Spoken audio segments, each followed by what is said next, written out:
bienvenidos a la entrevista con el experto. En esta ocasión nos encontramos entrevistando a un gran jurista en materia de derecho internacional privado, el maestro Francisco José Contreras Vaca. Es originario de la Ciudad de México,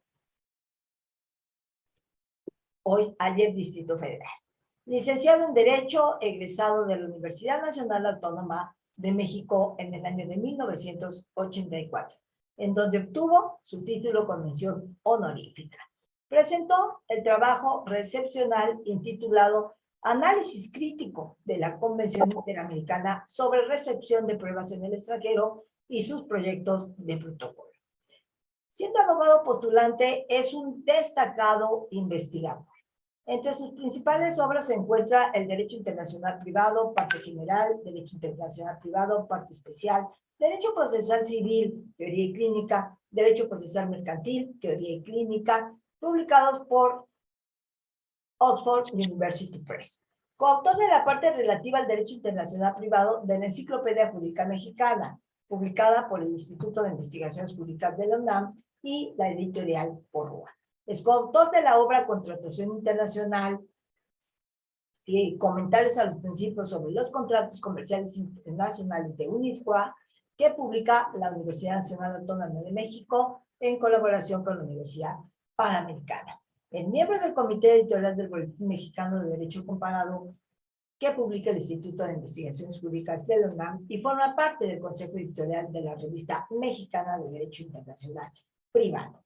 Nuestro experto el día de hoy ha participado como ponente en diversos cursos, diplomados, seminarios desarrollados en varias universidades del país, siendo publicados sus trabajos en memorias y revistas jurídicas.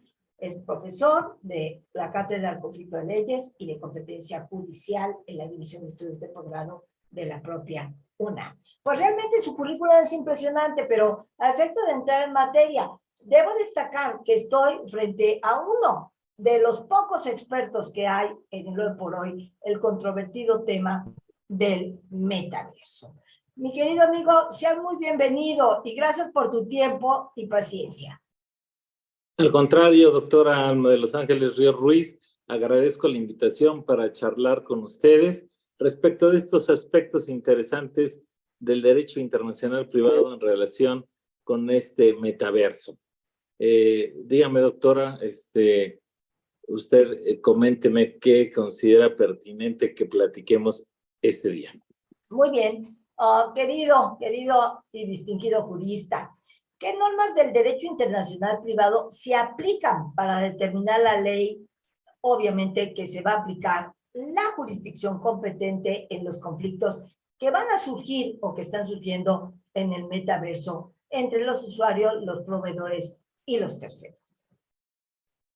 Bueno, primeramente es importante señalar que debido a lo novedoso, a lo nuevo de esta tecnología disruptiva del metaverso, a la fecha todavía no existen reglamentaciones específicas para normar todos estos conflictos de competencia judicial y conflictos de leyes que pueden surgir dentro del ámbito del metaverso, porque sabemos que el metaverso no únicamente consiste en ponerse unos lentes de realidad virtual y ver las cosas caricaturizadas y en tercera dimensión, sino que el metaverso va mucho más allá, ¿verdad? Sino que en el metaverso sabemos que se realiza una gran cantidad de actos jurídicos como compraventas, ¿verdad? Conciertos, incluso bodas, se realizan también, tienen sus propias monedas, ¿verdad? Las criptomonedas, se venden obras de arte, en fin, hay muchísimos actos que se realizan dentro del metaverso. Es necesario que los abogados pues empecemos a estudiar y a regular toda esta problemática del metaverso. Actualmente se cuentan con los lineamientos generales para solucionar los problemas de juez competente y de ley aplicable. ¿Cuáles son estos? Sabemos que cada país determina en qué casos sus tribunales son competentes para dirimir los conflictos. Sabemos que también existen algunos tratados internacionales para determinar las reglas de fijación de competencia en caso de que los conflictos tengan puntos de conexión con diversos países. Y sabemos que también existen tratados internacionales y que cada país determina en qué casos son aplicables sus leyes para dirimir todos estos tipos de conflictos. En este caso, también esta normatividad existente es la que se aplica para el metaverso. Sin embargo, es necesario que los abogados entremos a estudiar la problemática específica del metaverso y empezar a crear normas para regular de manera adecuada toda esta problemática. Quizá eso es lo que en principio podemos señalar respecto de cuál es a la fecha el marco para la solución de los problemas que cada día obviamente van en aumento y que se realizan dentro del metaverso. Excelente la respuesta, sobre todo ubicándonos, ¿no? Que el metaverso es un universo o realidad, un entorno multiusuario, podríamos decir, perpetuo y persistente, que funciona como la realidad física con la realidad virtual digital. Mi siguiente pregunta con mi experto, el doctor Francisco Contreras Vaca. ¿Qué, o mejor dicho, qué criterios de conexión se pueden utilizar para establecer la ley aplicable y la jurisdicción competente en el metaverso? Bueno, sabemos que a la fecha, ¿verdad?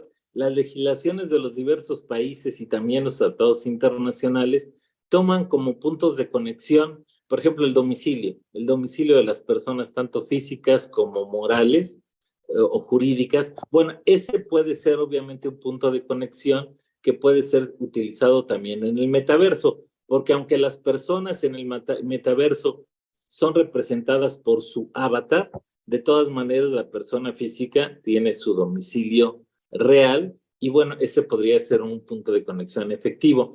Otros países toman como punto de conexión también la nacionalidad. Obviamente el avatar no tiene nacionalidad, pero sí el propietario de ese avatar tiene una o varias nacionalidades y en ese caso también ese podría ser el punto de contacto para determinar el juez competente y la ley aplicable. Sin embargo, sabemos que en el metaverso algunos puntos de conexión no funcionan, como son lugar de la celebración del acto, porque en el metaverso, como sabemos que el acto se realiza en un medio digitalizado, se convive ahí digitalmente, pues no se puede saber en realidad dónde se está realizando el acto jurídico. Si se va a cumplir también ese acto en el metaverso, por ejemplo, se va a entregar una mercancía virtual para consumirse dentro del metaverso, pues tampoco obviamente podemos señalar dónde va a ser el lugar específicamente donde se tenga que entregar la mercancía o si se va a hacer el pago dentro del metaverso, aunque bueno, aquí se apoyaría por alguna transacción electrónica real. De todas maneras es difícil determinar el lugar donde se va a hacer el pago. Entonces estos puntos de conexión no funcionan en el metaverso.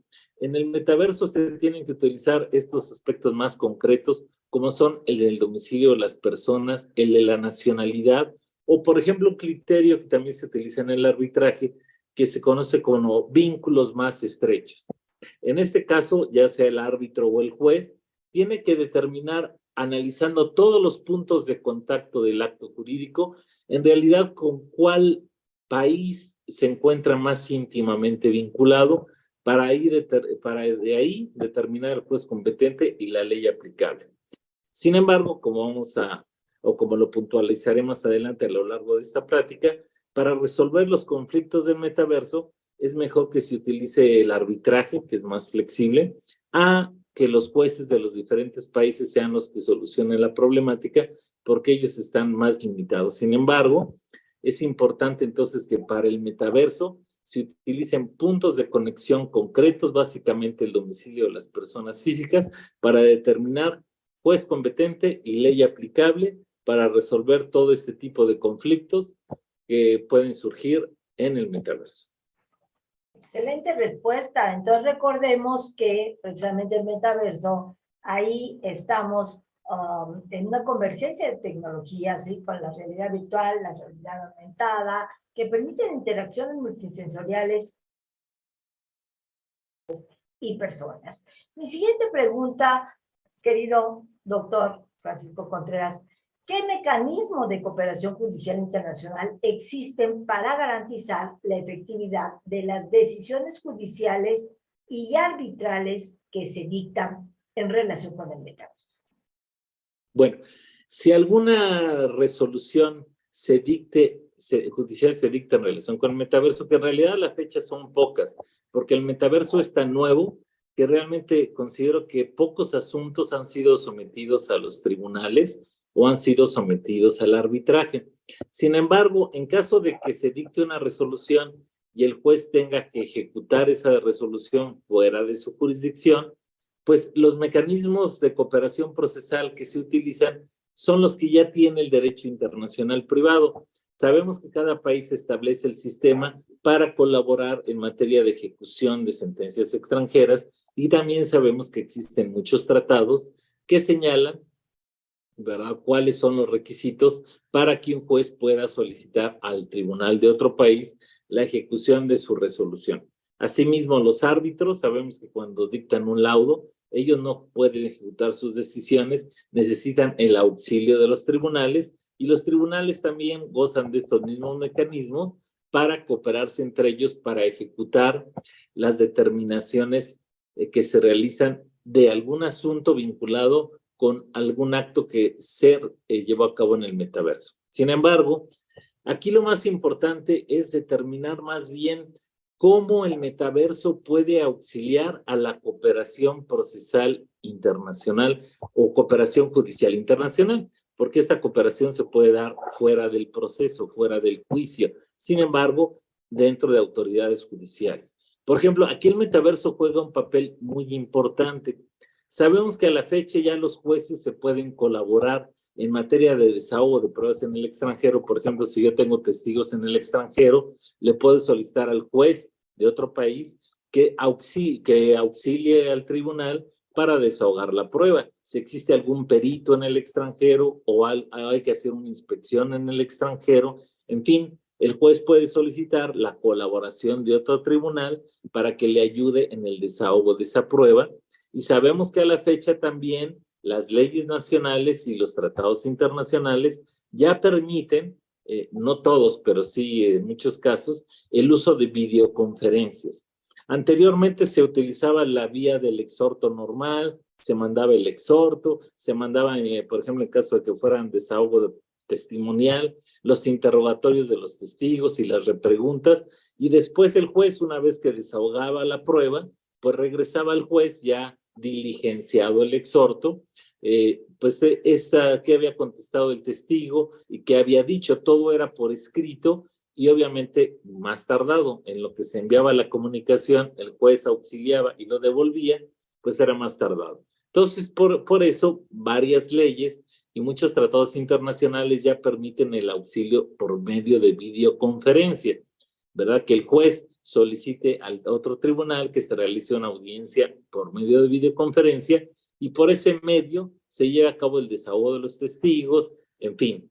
Sin embargo, el metaverso aquí juega un papel muy importante porque no es lo mismo una videoconferencia que realizar una audiencia virtual en el metaverso.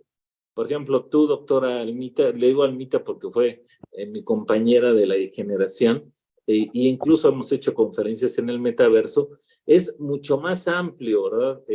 La realización de un acto, una conferencia en el metaverso, porque parece que está uno presente dentro del lugar de la conferencia, que realizar una simple videoconferencia donde vemos un cuadrito por acá, otro cuadrito por acá, en fin, es como un rompecabezas sin armar. Entonces, obviamente, haciendo esta cooperación, por ejemplo, el desahogo de una testimonial en el metaverso, se puede llevar a cabo en una audiencia virtual donde parece que está uno presente en ese medio digitalizado y donde de manera más directa se puede hacer las preguntas a los testigos y desahogar esa prueba. Entonces, el metaverso es un aspecto muy importante para fomentar y agilizar la cooperación procesal internacional. Otro ejemplo, en materia familiar, las convivencias entre personas que viven en países distintos.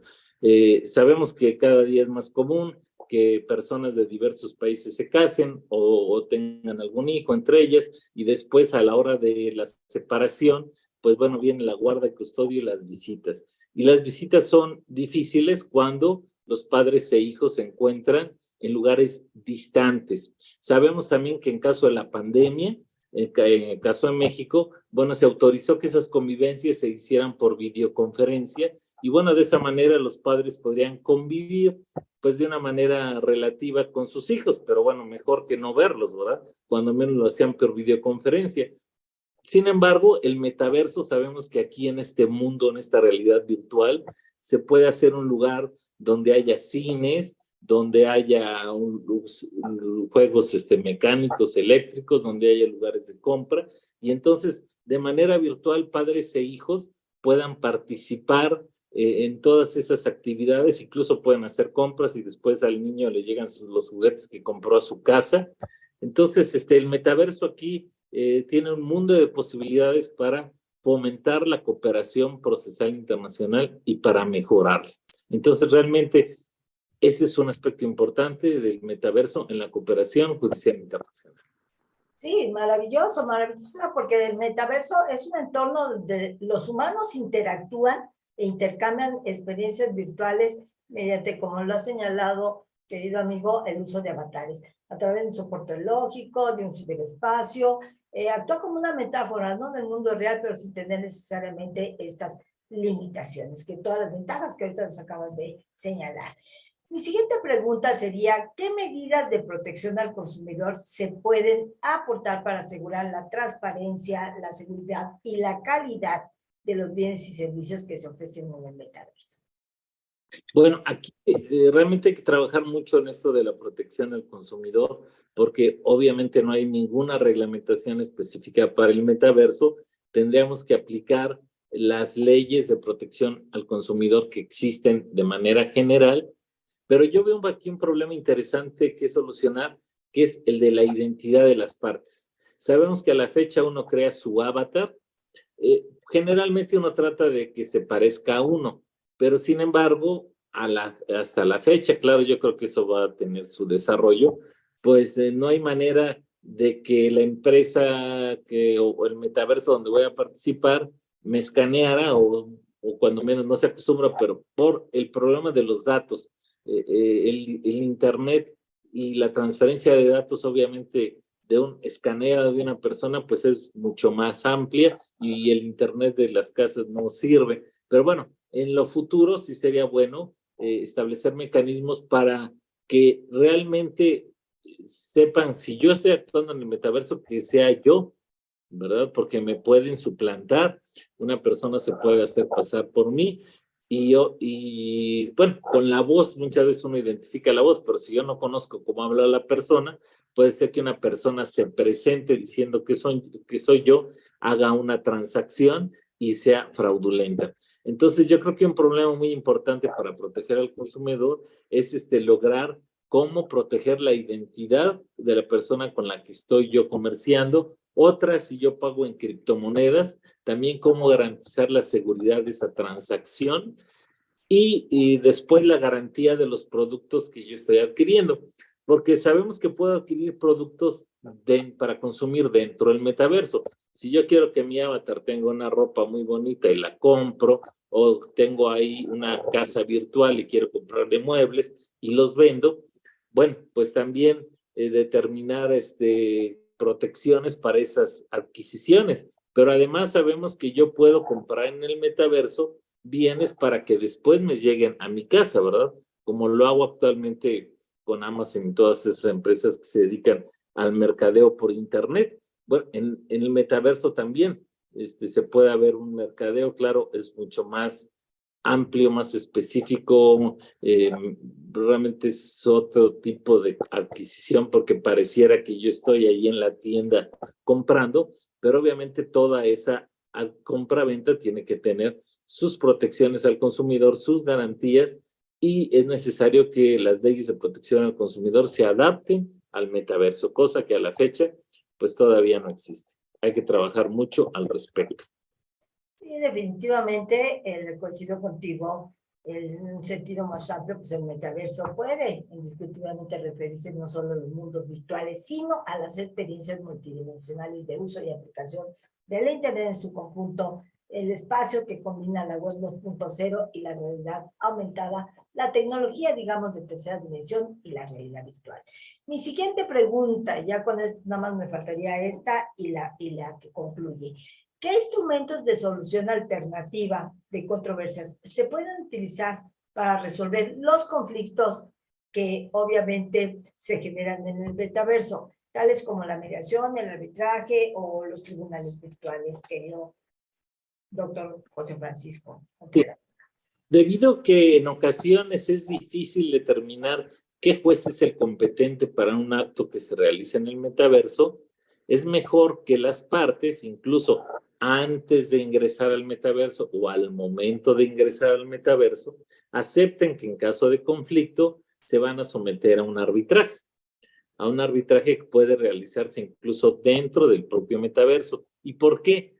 Porque los árbitros tienen mucho más flexibilidad, primero para llevar a cabo el procedimiento arbitral. El procedimiento arbitral puede ser un procedimiento muy flexible, a diferencia del proceso judicial que sabemos que es rígido.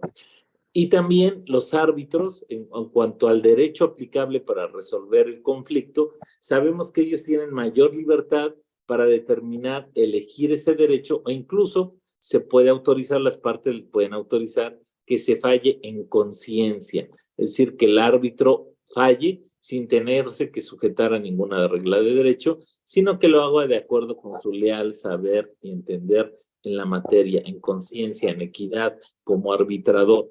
Entonces, obviamente es mucho mejor someterse al arbitraje. Claro que puede ser a la mediación, a la conciliación, a una negociación, pero considero que sí el arbitraje, si las partes no se ponen de acuerdo, sería como ese medio heterocompositivo más adecuado para resolver todos los conflictos que se suscitan en el metaverso.